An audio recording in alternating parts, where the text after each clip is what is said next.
All right, folks, buckle up because we're going to be diving into a conversation that I thought I probably would never, ever have to have. A close friend, someone I've known for years, just dropped a bomb on me. I'm talking about a guy you'd expect to be binge watching climate change documentaries and eating plant based burgers. But instead, he's a Trump supporter. Yeah, my secret Trump supporting friend. Let's just call him Mike. What would you do if you found out your friend was voting for Trump? Let me tell you how I handled it and why some of his reasons, it might make you rethink things. This one, it might shock you. And before we begin, it would mean so much to me if you took a quick second to smash that like button and subscribe to our channel. So there we are. We just catching up, talking about life, work, adult stuff like that. Just chilling, and then it happens. Like out of nowhere, Mike literally dropped this on me and whispers, "I still like Trump." Now, imagine a record scratch in my brain. I am literally sitting there thinking, wait, did he just say what I think he said? And my knee-jerk reaction was to laugh because I thought he was just kidding. Now you gotta put yourself in my shoes. Now this is my boy.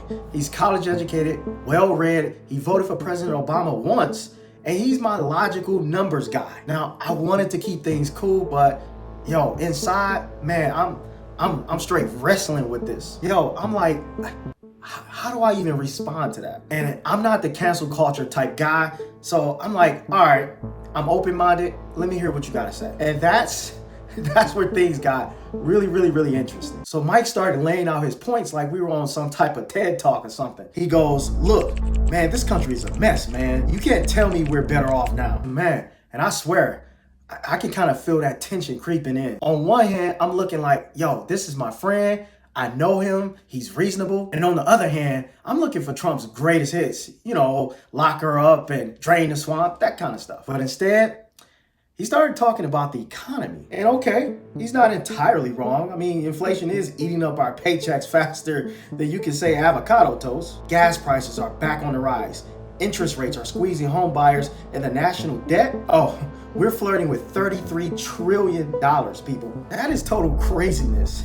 That's like giving your credit card to a teenager at the mall and saying, have fun. But that's not even where it ends. And Mike, he hit me with something that really got me thinking a little bit. He's frustrated, just like millions of Americans. And whether it's Trump or VP Harris, he just wants someone to grab the wheel and steer us out of this chaos. But then Mike hits me with something unexpected. He says, it's not about liking Trump, it's about not trusting anyone else to do the job. Now, that's pretty heavy, and here's the part that really stings. A lot of people feel that way. In fact, 58% of Americans say they don't trust either political party to handle the economy. Now, think about that for a second.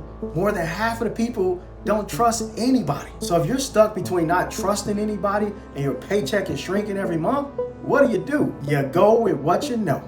And for Mike, that's Trump.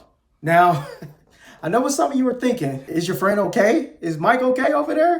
Has he been watching too many of those Joe Rogan podcasts? Now, I don't agree with everything Mike says and what he believes, but he has a point here. A lot of folks, especially working class and middle class Americans, are just tired. They feel like every political decision hits their wallets harder than Chris Rock at the Oscars. Ooh, ouch. I probably shouldn't have said that. And do you want to know what backs this up? Some polls show that 50% of Americans think the economy is in bad shape right now. 50%? That's literally everybody except Jeff Bezos, Mark Zuckerberg, Warren Buffett, Bill Gates. But that's just about all of us. Think about it. Student loan payments just came back. Rent is insane, and trying to buy a house, you can forget about it. And at this point, the American dream, it feels like a overpriced Airbnb. But here's the wild part. And as Mike and I kept talking, he threw out another nugget. He said, look, man, I don't agree with everything Trump says. I'm not about the tweets, the chaos, but at least he makes it clear who he is.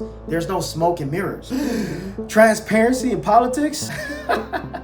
Man, that is almost as rare as finding a match on Tinder. So then we started talking about leadership. Mike's argument is that Trump, for all his faults, made decisions that, right or wrong, they were decisive. And in a world where it feels like politicians spend more time arguing than solving problems, people want someone who just do something. So now I'm sitting there like, All right, man, I get it. You want a leader that's not going to waffle and that's going to get things done. But I had to ask the hard question. Do you think that Trump is the right guy to get the job done? And Mike says, honestly, I don't know, but at least I know what I'm getting. And boom, there it is.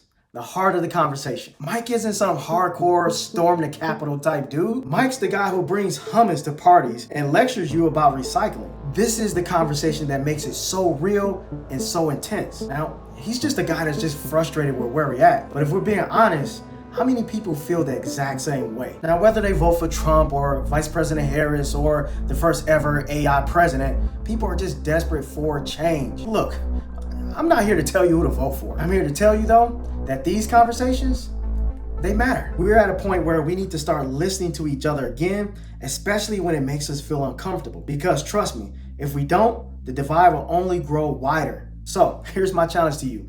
Go out and have a conversation with someone who thinks differently than you. It's not easy, it's not fun, but it's necessary. And who knows? You might just learn something. All right, folks, let's keep the conversation going. Let me know in the comments, have you ever had a conversation with someone whose views surprised you? I want to hear all about it. Now, smash that like button if you think these conversations are important, and don't forget to subscribe to the channel because we got a lot more uncomfortable conversations coming your way.